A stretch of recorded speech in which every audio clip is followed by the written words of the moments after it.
ఎద్దేడ్చిన యంశం రైతేడ్చిన రాజ్యం నిలబడదని కాంగ్రెస్ ప్రభుత్వంపై BRS working president KTR fire అయ్యారు. ఎన్నికల హామీకి విరుద్ధంగా సన్నవడ్లకు మాత్రమే 500 బోనస్ ఇస్తామని ప్రకటించిన కపట కాంగ్రెస్ బ్రాండ్ మోసమని సెటైర్లు వేశారు. ప్రచారంలో ప్రతి గింజను అని ఉదరగొట్టి ప్రభుత్వంలోకి రాగానే చేతులెత్తేస్తారా అంటూ నిలదీశారు. ఇది ప్రజల పాలన కాదు, రైతు వ్యతిరేక పాలన అంటూ సోషల్ మీడియాలో విమర్శలు గుప్పించారు ఆయన.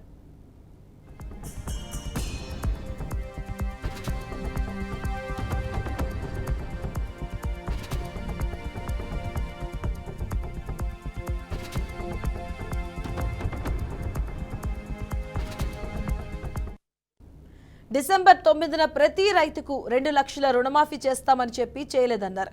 ఇప్పుడు బోనస్ విషయంలోనూ ప్రభుత్వ బోగస్ విధానం బట్టబయలన్నారు కేటీఆర్. ఓట్ల నాడు ఒక మాట, నాట్ల నాడు మరో మాట చెప్పడమే కాంగ్రెస్ నైజమంటూ ఫైర్ అయ్యారు. కపట కాంగ్రెస్ పై సమర సంఘం పూరిస్తామన్నారు.